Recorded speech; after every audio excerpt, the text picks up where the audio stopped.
तो ये इसके फिर ये इसका मतलब इलोन मस्क के पास सबसे ज़्यादा होती है, क्योंकि शब्द में जो चीज़ आ जाती है वो बिकाऊ हो जाती है। फिर एक कुछ न कुछ उसका कीमत लगी जाती है कभी न कभी।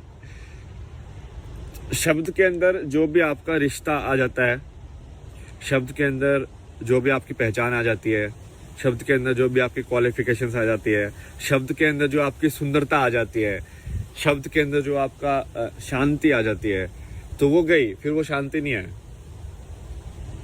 बिकाओगे फिर तो बस कीमत है, कितनी कीमत लगाओगे तुम। और आज के टाइम पे I think most of the लोग ऐसे ही हैं। लाइक लड़कियां भी आई थिंक जब लड़का ढूंढती होंगी तो वो यही ढूंढती होंगी कि पैसे वाला होना चाहिए। तो उनको भी मतलब नहीं है, उनको भी सिर्फ पैसे से मतलब है।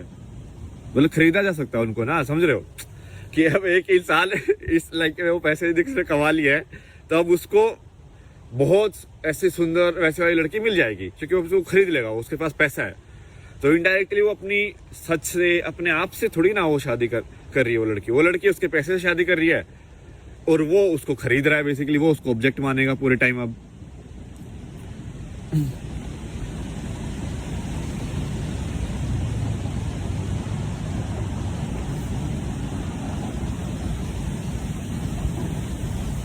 तो पूरा सोच ही बदल गया ना। मतलब एक रिश्ता जो है, स्पेशली जो ये जो बोला गया है सीताराम या कृष्ण, राधा कृष्ण और ये सब का, उनका रिश्ता क्या है? उनका रिश्ता ये थोड़ी है कि उसके पास पैसा है। उनका रिश्ता ये थोड़ी है कि भाई वो उसको क्या, तुमको क्या मिल जाएगा, क्या सेफ्टी मिल जाएगी, तुमको घर चाहिए, तुमको शॉपिंग कराएगा कि नहीं कराएगा। यही है क्या? मतलब क्यों शॉपिंग करा दिया भाई, क्या करा दिया भाई?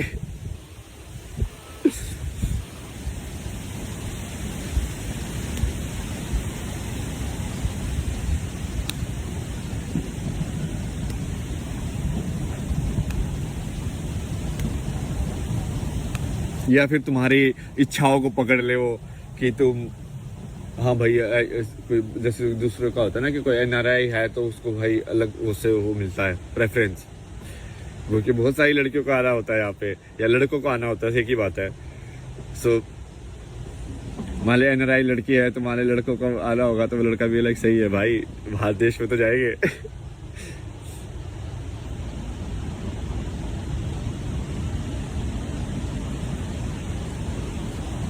उसमें दिखाया था ना वो एनआरआई लड़का था अपना, कौन सी थी कंगना रनौत वाली मूवी। वो बोलता अदरक की तरह बढ़ रहा है इधर से भी आदमी नहीं।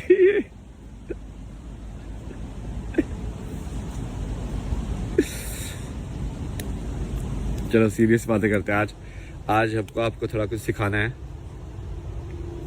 तो एक टर्म होती है इंग्लिश के अंदर कि जनरेशनल पैटर्न्स, ठीक है?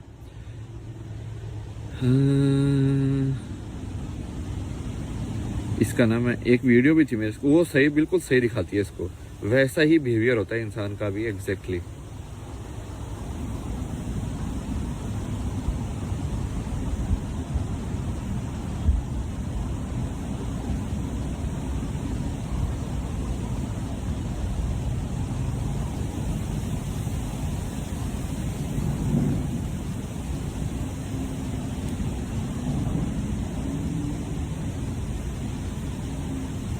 तो ना पहले ये देखो, ये वाला, ठीक है?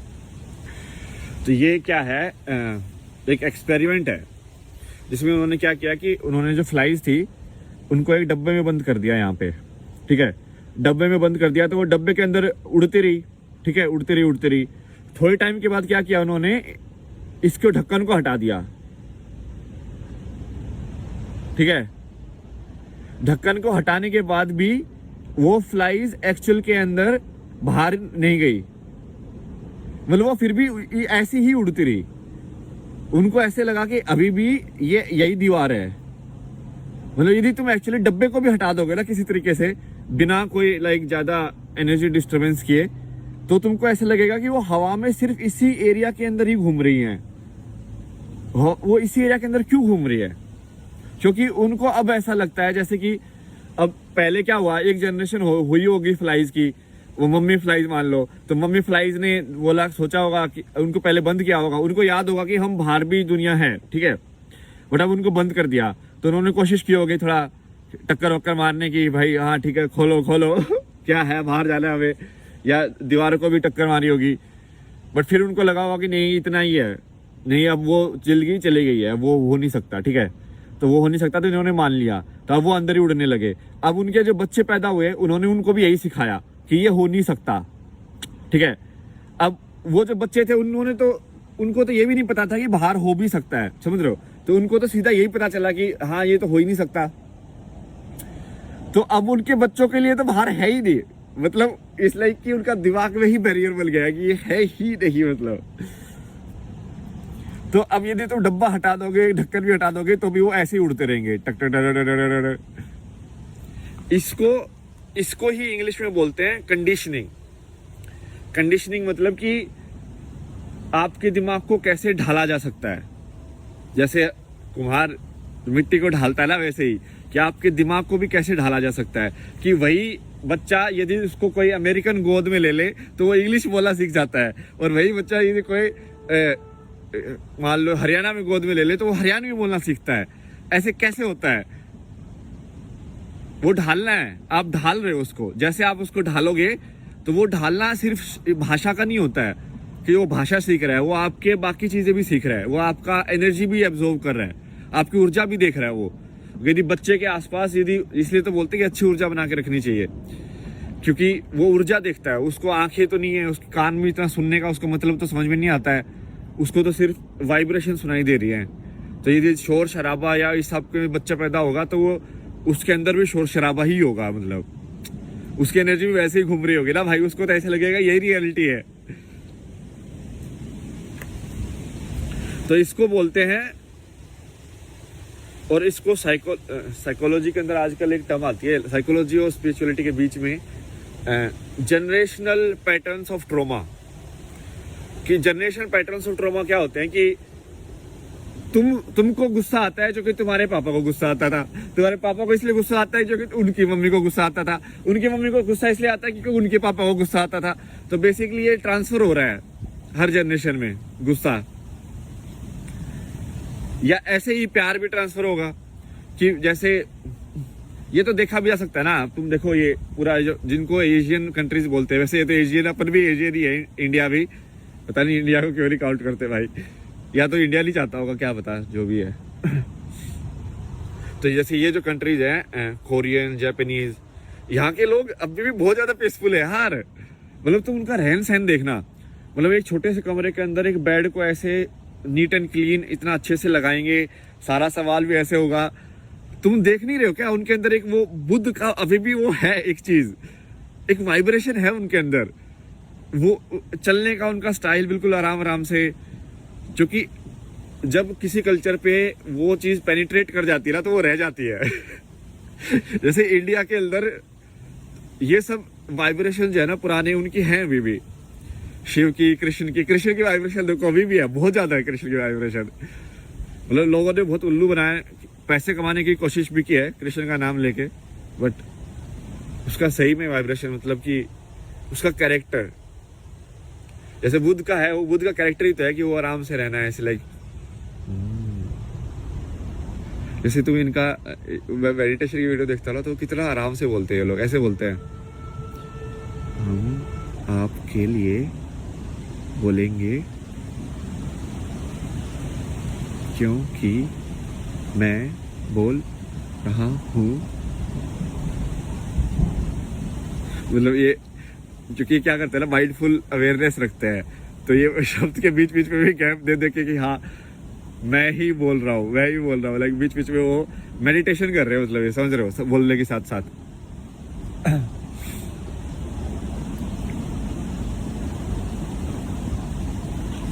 इवन जैसे आप देखोगे ना कि जापान की एनिमे वगैरह या इनकी जो मूवीज भी हैं, स्टूडियो गिबली की जो मूवीज हैं या इस टाइप की, उसमें एक जादू वाला एलिमेंट है, अभी भी एक अच्छाई वाला एलिमेंट है, जो कि वैसी मूवी तुम कोई और दूसरा बनाना ही नहीं सकता, इतनी वार्म मतलब मूवी, इनकी मूवीज में यही खासियत है ना कि वो मतलब दिल को पूरा ऐसे वार्म कर देते हैं कि लाइक विलेन विलेन ज्यादा नहीं होते उनकी मूवीज में ना, मतलब इट्स लाइक आर्बिट कुछ बोल रहा होता है लेकिन बिना विलेन के भी कहानी खेली जा सकती है। ये आज के टाइम में क्या होगा ना, ड्युअलिटी के मॉडल में कि भाई तुमको अब बुरे इंसान चाहिए अच्छाई दिखाने के लिए, तो वो बुरे इंसान जानबूझ के बुरे बन रहे हैं लोग, मतलब नहीं चाहिए भाई, बुरों की कोई जरूरत नहीं है अच्छाई के लिए। तो ये मेन चीज तो यही थी, और इसके ऊपर और भी मैं एग्जांपल देता हूँ।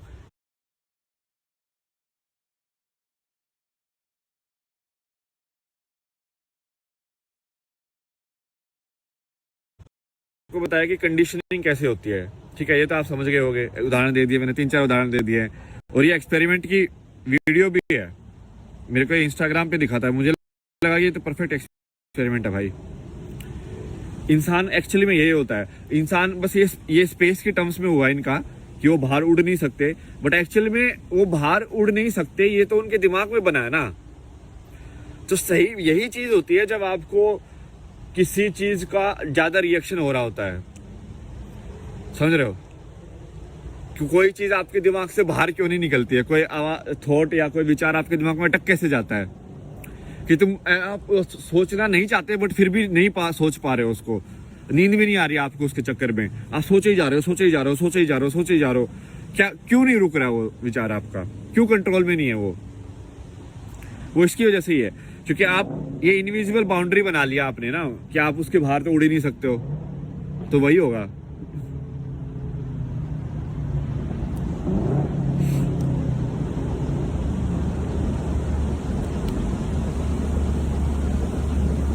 और ये थोड़ा एक्चुअल में ऐसा है नहीं है, मतलब थोड़ा और डीपर है कॉन्सेप्ट, बट कर्म का कॉन्सेप्ट थोड़ा सा ऐसा ही है। कर्म का कॉन्सेप्ट है कि बेसिकली जैसे इनके जो फ्लाइज के बच्चे पैदा हुए, अब उनको वो उतनी ही नॉलेज मिली कि इसके बाहर नहीं जा सकते। अब सोचो कोई फ्लाई जो बाहर जाने की कोशिश कभी करेगा, हो सकता कोई पागल हो जाए फ्लाई, ठीक है कि ऐसे ही बाहर चला जाए, लाइक नहीं कोई उसको रोकेंगे उसके दोस्त लोग, लाइक भाई वहां मत जा भाई, बना किया है वहां पे बाहर नहीं जा सकते, नहीं टक्कर मार के तेरा ही सिर फूटेगा। वो बोला कि नहीं मेरे को फर्क नहीं पड़ता, और वो कोशिश कर लेता है, ठीक है, इनमें से एक मक्खी कोशिश कर लेती है कि भाई मैं तुक्का मार के देख लेता हूँ, और क्या पता वो बाहर चला जाए, तो दूसरे वाले क्या सोचेंगे, वो भैंस की टांगे तो गायब हो गया मतलब तुम फ्लाइज के पर्सपेक्टिव से देखो, ऐसे ही ना जिंदगी को यदि दूसरे के पर्सपेक्टिव से देखना सीखोगे ना, तब आपके अंदर ह्यूमिलिटी भी आएगी और समझ भी आएगी।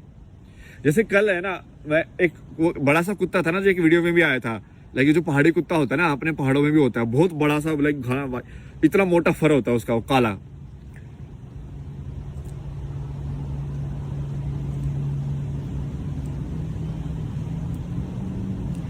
तो वो मैं उससे ऐसे लाइक ऐसे बात सा कर रहा था, मैं क्या कैसे है भाई, तो वैसे वो फिर भौंकने लगा वो, तो उसकी है ना वो भौंकने की आवाज काफी लाउड है, तो एकदम से भौंका ना, तो मैं थोड़ा डर गया। तो फिर वो जो उनकी थी वो बोल रही थी कि नहीं, मतलब वैसे मुझे पता था कि वो कुछ करेगा नहीं, क्योंकि ऑब्वियसली वो दोस्ती है, वो तो मेरे पास ही बैठा रहता है। नहीं, ये रियलाइजेशन इस चीज का है कि हमने ना आवाज को उसका मतलब समझ लिया है। जैसे कोई लाउड वॉइस जरूरी नहीं है कि वो ईर्ष्या से भरी हो, या कोई आराम से बोल रहा है इसका मतलब जरूरी नहीं है कि वो आपके हित में बात कर रहा हो। भाई मैनिपुलेटर बहुत है दुनिया में, ठीक है, मैं आराम आराम से भी बोल सकता हूँ ऐसे आपके सामने अभी, हाँ बच्चा आपके लिए सब सुख होगा, भला होगा, ऐसे ही है दुनिया में, जो तुमको सुला दो बेसिकली आराम आराम से। नाटक भी हो सकते हैं। तो अब कुत्ते की आवाज ही भौंकना है, समझ रहे हो, ये जो मैं कर रहा हूँ मैं भी भौंक ही रहा हूँ। और वो उस बंदी ने ना बहुत सही बात बोली यार, मेरे तो दिमाग में अटक गई। वो बोली कि इस कुत्ते को हम जो बात कर रहे हैं वो भी ऐसी लग रहा हो कि हम भौंक रहे हैं। मैं बोला कि हाँ ये तो बिल्कुल सही है यार, जैसे हमको लग रहा है कि वो भौंक रहा है वैसे उसको भी लग रहा होगा कि हम भौंक रहे हैं। लाइक अभी कोई दूसरे लैंग्वेज का इंसान जिसको